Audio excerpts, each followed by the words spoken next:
Welcome to BRK news. నేను మీ ఫాతిమా. ఈరోజు మనతో పాటు ఉన్నారు రామ్ మోహన్ నామిడే గారు. So CM Indian bank, retired CM Indian bank faculty guest కూడా. సో సార్ని అడిగి మరిన్ని వివరాలు అయితే తెలుసుకుందాం. నమస్తే అండి. నమస్తే అమ్మా. ఎలా ఉన్నారు? ఫైన్. ఓకే, సో కొత్త కాన్సెప్ట్ అయితే వచ్చేసాను సార్. ఇప్పుడు ఈ మధ్య కాలంలో కామన్ పీపుల్ కావచ్చు, లేదంటే ప్రైవేట్ సెక్టర్, ఇంకా వేరే వేరే సెక్టర్స్కి సంబంధించి కూడా కొంతమంది సో క్రెడిట్ కార్డ్ వల్ల చాలా ఇబ్బందులు ఫేస్ చేస్తున్నారు వాళ్ళు. క్రెడిట్ కార్డ్ తీసుకోవడం వల్ల మనకి ఎలాంటి యూజెస్ ఉంటుంది? సో క్రెడిట్ కార్డ్ సరిగ్గా కట్టలేకపోతే, ఇప్పుడు ఫర్ ఎగ్జాంపుల్ క్రెడిట్ కార్డు ఒక 50,000 లేకపోతే 1 lakh తీసేసుకుంటారు. సో డిఫరెంట్ వెరైటీస్కి యూజ్ చేస్తుంటారు ఆ మనీని. సో ఆ మనీ యూజ్ చేసిన తర్వాత ఇప్పుడు 45 daysలో టైం పీరియడ్ ఇస్తుంది కదా బ్యాంక్. సో ఆ లోపల కట్టేస్తారు. అంటే లైక్ 20 daysకి ఒక అమౌంట్, 10 daysకి ఒకటి, సో ఇలా 45 days లోపల కట్టిస్తారు. అంటే ఇప్పుడు క్రెడిట్ కార్డ్ అమౌంట్ తీసుకున్న తర్వాత నుంచి మనకి ఛార్జెస్ అనేది పడుతూ ఉంటాయా, లైక్ ఇంట్రెస్ట్ పెరుగుతూ ఉంటుందా ఏంటి? క్రెడిట్ అంటే మనకి మనీ ఆల్రెడీ మనకు బ్యాంక్ ఇంత తీసుకోవచ్చు అని ఒక కార్డ్ ఇస్తారు. తెలుగులో ఏంటి క్రెడిట్ అంటే? క్రెడిట్ అంటే కూడా అప్పువే. ఓకే. క్రెడిట్ కార్డ్ అంటే మన డబ్బును మనం తీసుకోకుండా వీఆర్ బయింగ్ ఆన్ క్రెడిట్. మీరు క్రెడిట్ లో కొంటున్నారు అంటే ఏమర్థము? మీరు మార్కెట్ లో you have 2 options. You can pay cash and buy. You can buy on credit. అంటే when you are buying on credit, you are buying the product on up. అంటే later టైంలో కడతాను అనేసి. మీరు బ్యాంక్ అకౌంట్ ఉంటే మీరు bank pass చూడండి. Bank passbook లో ఏమి కాలమ్స్ ఉంటాయి? Date of transaction, particulars of transaction, debit అంటే బ్యాంక్ అకౌంట్ నుంచి డబ్బును మనం డ్రా చేస్తే డెబిట్ అవుతుంది, తగ్గుతుంది. మనం జమ చేస్తే క్రెడిట్ అవుతుంది. Then balance, then initials of the bank. This is the standard. Journal ఇది. ఐ పుట్ ఏబిసిడి క్యాపిటల్స్ లో మనం రాసుకుంటే BA bank account. Bank account లో మనకు ఉండేది క్రెడిట్, డెబిట్, బ్యాలెన్స్. ఇది బ్యాంక్ అకౌంట్ ఉన్నప్పుడు సంగతి. అవునండి. బ్యాంక్ అకౌంట్ ఓపెన్ చేస్తున్నప్పుడు ఈ రోజుల్లో ఓపెనింగ్ కిట్ అనేసి we get a passbook number 1, we get a cheque book, we get a ATM card. ATM card ని అప్డేట్ తీసి డెబిట్ కార్డ్. డెబిట్ కార్డ్ అంటే అర్థము, నా అకౌంట్లో నుంచి నేను డెబిట్ కార్డు యూజ్ చేసి ఏటీఎం మిషన్లో డబ్బు డ్రా చేస్తే నా అకౌంట్ డెబిట్ అవుతుంది. That is the debit card. Credit card నా దగ్గర బ్యాంకులో ఉన్న డబ్బులన్నీ నేను ఆల్రెడీ లాగేశాను, లేవు, నాకు మనీ కావాలి, నేను కొనుక్కోలేక ఉండలేదు, ఇంట్లో మా వైఫ్ అది ఇది డిమాండ్ చేస్తుంది, బంగారం కావాలని, ఇవ్వలేకపోతే నేను ఇంట్లోకి వెళ్ళలేను అంటే ఐ మీన్ రానిచ్చినా కూడా అంత వాల్యూ ఉండదు మేబీ. అంటే నేను ఇవన్నీ సరదాగా చెప్తున్నాను. బట్ అల్టిమేట్గా దాన్ని వేసే credit card. So we have 2 types of cards. One is the debit card, other is the credit card. Debit card మీద పే చేయలేదు, మీ డబ్బులు ఎంతవరకు ఉన్నాయో మినిమం బ్యాలెన్స్ ఉంచి you can draw what ever balance you have. ఇప్పుడు credit card ఎందుకు ఇస్తారంటే to do, అంటే ఎక్కడైనా కూడా marketing, promotion, business development. Banks అన్ని చేసేవి ఫినాన్షియల్ బిజినెస్. అంటే they lend money. Ultimately they lend money. How they lend money? They also take, borrow అనరు, they take money from the depositors and lend.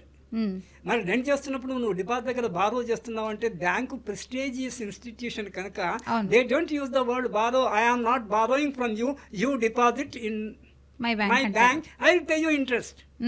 చూడండి, అంటే you should understand the trick of it.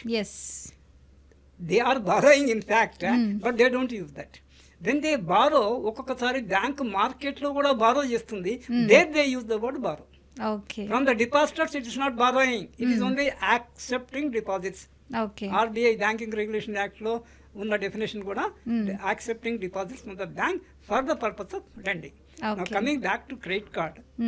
So మన దగ్గర లేకపోయినా కూడా credit card ఇస్తారు, కానీ కొన్ని పారామీటర్స్ ఉంటాయి. లిబరల్గా ఇస్తున్నారు. అంటే మీ మంత్లీ గ్రాస్ శాలరీ ఎంత ఉంది, gross monthly salary and net salary deductions ఇవన్నీ చూసుకుని దే గివ్ ఏ లిమిట్.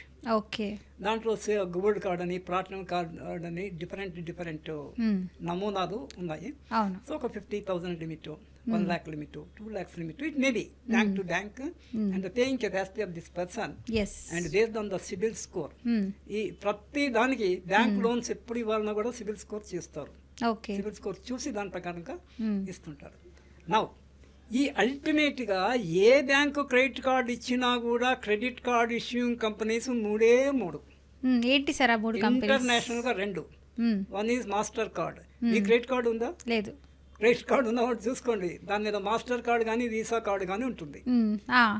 లేటెస్ట్గా NPCI national payments corporation of India వాళ్ళు రూపే కార్డ్ అని ఇంట్రడ్యూస్ చేశారు.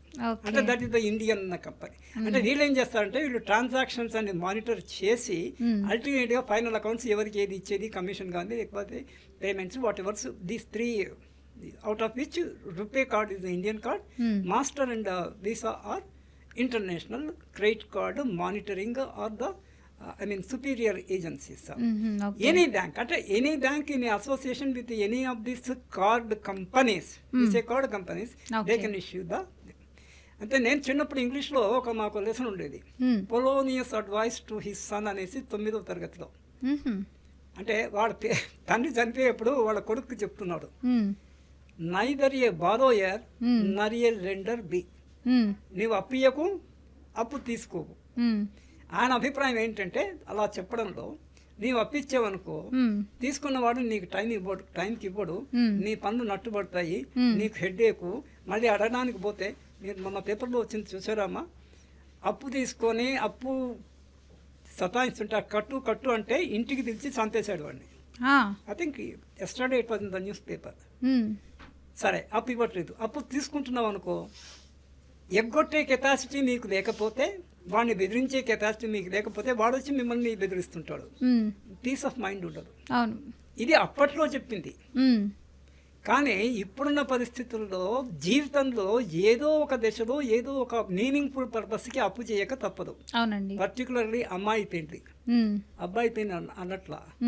ఎందుకంటే అబ్బాయి అంటే కట్నం ఆల్రెడీ ఇస్తారు కాబట్టి అవసరం లేదు. కట్నం అని మనం మాట్లాడొద్దు. కట్నం లేకపోయినా కూడా కట్నం పేరులో ఇస్తుంటారు, ఓ ఇల్లు రాసిస్తారు, ఏ కట్నం ఇస్తే నీ ఎక్కుపోతే అంతే. సో అమ్మాయి ఉన్నప్పుడు అమ్మాయికి భోజనం వీళ్ళే పెట్టాడు పెళ్లికి, అదేంటో నాకు అర్థం కాదు. నేను కొంచెం రేషనస్ థింకింగ్. పెళ్లికి ఒక 500 మంది పిలిచారనుకోండి ఫర్ ఎగ్జాంపుల్, 500 నుంచి పిలవాల్సిన పనే లేదు, అది వేరే సంగతి. ఈక్వల్గా డిస్ట్రిబ్యూట్ చేస్తున్నారు కదా ఫుడ్ ఎక్స్పెండిచర్, లేదట అమ్మాయి వాళ్ళే పెట్టారట. సో అమ్మాయి పెళ్లికి ఒకటి ప్రిస్టేజ్ కోసం పెట్టాల్సి. Number 2 health expenses. దానికి of course you got but you call mediclaim policies, all those things are done, but still that is one thing. And children's education. ఈ మూడిటికి మన దగ్గర డబ్బులు లేనప్పుడు మనం అప్పు చేయాల్సి ఉంటుంది. కానీ అప్పు చేయాల్సి వస్తే we have to do from the bank. Credit కార్డులో క్రెడిట్ ఫ్రీ పీరియడ్ అని ఒక 45 days ఉంటుంది. ఇంకోటి బిల్లింగ్ సైకిల్ అని ఉంటుంది. బిల్లింగ్ సైకిల్ అంటే ఎవ్రీ మంత్ 10వ తారీఖు 20వ తారీఖు bank to bank it slightly vary. ఆ బిల్లింగ్ సైకిల్ లోపల you have to pay. Instalment కూడా కట్టొచ్చు. కానీ ఒకసారి CFP దాటితే అంటే క్రెడిట్ ఫ్రీ పీరియడ్, అంటే దాని మీద ఇంట్రెస్ట్ చేయడు 45 రోజులకి. కానీ నువ్వు ఒక 47వ రోజు కడితే మట్టుకు ఎంత ఇంట్రెస్ట్ పడాలి మీకు? 10% పడుతుందా? Rate of interest is okay. ఎన్ని రోజులకి పడాలా? 45 daysకి 3 daysకి పడుతుంది. అట్లా కాదు, 47 రోజులకి ఇస్తాడు. 47, 48 అంటే కట్టండి 2 days కదా, 3 days కదా సార్? లాజిక్ లేదు అక్కడ. సో కట్టకపోతే నువ్వు ఫస్ట్ అప్పటి నుంచి 47 రోజులు. మరి ఈ విషయం క్రెడిట్ కార్డు తీసుకునే వాళ్ళకి తెలియాలి. I appreciate me credit card లేదన్నారు, మంచిది. అది అంటే అలా అని క్రెడిట్ కార్డు ఎవరు తీసుకోకపోతే పాపం క్రెడిట్ కార్డు కంపెనీ సభ్యం కావాలి. క్రెడిట్ కార్డు ఉండాలి, తెలివిగా క్రెడిట్ ఫ్రీ పీరియడ్ ఉంచుకోవాలి. దానికి ముందే డ్యూ డేట్ డైరీస్లో డిజిటల్గా రాసి పెట్టుకునేసి ఒక 4-5 days ముందే కట్టాలి. And in such a case లేటెస్ట్గా ఇంకోటి ఉందమ్మా, పాత రోజుల్లో ఏముంటుందంటే క్యాష్ పేమెంట్ చేస్తే డిస్కౌంట్ ఇస్తాము, క్రెడిట్ కార్డు అయితే డిస్కౌంట్ లేదు అనేవాళ్ళు. ఆమె రైట్? అవును sir. This was 10 years back. Of late credit card తీసుకుంటే డిస్కౌంట్, క్యాష్ మీద డిస్కౌంట్ లేదు. రివర్స్ అయింది, సీన్ రివర్స్ అయింది. ఎందుకు? దే ఆర్ అంటే ఈ seller company is in tie up with the banks credit card issuing company. వాళ్ళకి మోర్ క్రెడిట్ కార్డ్ సేల్ అవుతాయి కదా. అవును. దీంట్లో చాలా మంది టైం కట్టరు కదా, సో ఇన్కమ్ కదా. అవును. చూడండి, అంటే business is nothing but money, business is nothing but sucking blood. Checking money అంటే చెక్కింగ్ బ్లడ్డే కదా ఇది. కానీ అది లేకుండా కూడా కుదరదు కనుక తెలివిగా ఉండాలి. సో అల్టిమేట్గా నేను చెప్పడం ఏంటంటే క్రెడిట్ ఫ్రీ పీరియడ్ని కనుక కరెక్ట్గా యూస్ చేసుకునో కలిగి సిబిల్ స్కోరు ప్రొటెక్ట్ చేసుకుంటూ టైంకు ఇన్స్టాల్మెంట్ కట్టి ఉండే కెపాసిటీ ఉండి క్రెడిట్ కార్డు ఉంది కదా అనేసి కనిపించిందల్లా కొనొద్దు. ఓకే. సో ఎంతవరకు అవసరమో అంతవరకు పొదుపుగా వాడుకోవాలి. అట్ ద సేమ్ టైం డబ్బులు కూడా మనం కొంచెం జాగ్రత్త చేసుకోవాలి. దానికి రిస్ట్రెంట్ ఉండాలి. సార్ ఇప్పుడు మీరు ఒక ఎగ్జాంపుల్గా చెప్పండి. సో ఏ టైం లోపల కట్టుకుంటే బెటర్, ఎలా ఇంట్రెస్ట్ పడుతుంది? 45 days ఉంది కదమ్మా, మీరు 40 రోజు కట్టండి. అంటే కొంతమంది దగ్గర ఒకేసారి మనీ జనరేట్ అయ్యి కట్టలేరు కదా. కట్టొచ్చు. సో ఇన్స్టాల్మెంట్ అంటే 20 days ఒకటి 10 days ఒకటి కట్టొచ్చు. అల్టిమేట్ గా అన్ని 45 days లో కట్టాలి. 45 days తర్వాత కడితే మటుకు ఇంట్రెస్ట్ మీకు పడుతుంది. సో 1 month అంతా 1.5 month పడుతుంది ఎక్స్ట్రా పడుతుంది. అంటే ఇన్స్టాల్మెంట్ లో కడితే కట్టిన దానికి పడదు, రిమైనింగ్ బ్యాలెన్స్ కి పడుతుంది. క్రెడిట్ కార్డు ఒక రకంగా ఉపయోగం ఏంటంటే ఎమర్జెన్సీలో పనికొస్తుంది. అవును. కానీ బ్యాంకులో మీరు లోన్ తీసుకున్నప్పుడు ఇంట్రెస్ట్ కన్నా క్రెడిట్ కార్డులో ఇంట్రెస్ట్ చార్జెస్ ఎక్కువ. It is 24% to 30%, approximately 20 to 30%. Credit free period దాటితే క్రెడిట్ కార్డు ఉండాలి. చాలా కేర్ఫుల్గా రెన్యువల్ ఛార్జెస్ అంటే ఇప్పుడు బ్యాంకులు కూడా అందరూ తెలియని వాడు బిజినెస్లో వాళ్ళు ఏంటంటే ఇంట్రెస్ట్ రూపంలో రానిది ఫీ రూపంలో తీసుకుంటారు. Credit card renewal fee every year annual fee issuing అప్పుడు కాంపిటీషన్ పెరిగి కొన్ని చోట్ల తీసుకోవట్లేదు. కానీ మొత్తానికి credit card is a facility that is available to the commoner with some paying capacity, but you have to judiciously use it. That is my advice. Nice sir, చాలా చక్కటి information చెప్పారు. సో చూసారు కదండి, రామ్మోహన్ నామ్లే గారు అయితే చాలా చక్కటి ఇన్ఫర్మేషన్ చెప్పారు. సో క్రెడిట్ కార్డ్ని మనీ ఉన్నాయి కదా, అవసరం ఉంది కదా అని ఎక్కువగా యూస్ చేయకుండా సో 45 days లోపల ఏదైతే పేమెంట్ ఉందో అది కట్టుకుంటే చాలా బెటర్ అండి. సో అంతకు మించి కట్టుకుంటే అంటే 47 days వచ్చిందంటే మీకు మళ్ళీ ఒక 47 days వరకు మళ్ళీ ఆ అమౌంట్ అంతా పే చేయాల్సి వస్తుంది. సో అంత దూరం తెచ్చుకోవడం అనవసరం కదండి. సో ఎలా వాడాలో అలా వాడుకోండి. సో క్రెడిట్ కార్డ్ యూస్ చేయడంలో తప్పులేదు, దుర్వినియోగం మాత్రం చేయొద్దు, మళ్ళీ చిక్కుల్లో మీరే పడతారు. సో ఇంకా మీకు ఏమైనా డౌట్స్ ఉంటే కింద కమెంట్ రూపంలో తెలియజేయండి. సో ఇంకా క్రెడిట్ కార్డ్ గురించి ఏమైనా మాట్లాడాలి, తెలుసుకోవాలి, ఇన్ఫర్మేషన్ మరింత డీటెయిల్ కావాలంటే సో కింద స్క్రోల్ అవుతున్న నెంబర్కి కాల్ చేయండి. సో సార్ మీకు డీటెయిల్గా ఎక్స్ప్లెయిన్ చేస్తారు. థ్యాంక్ యూ అండి.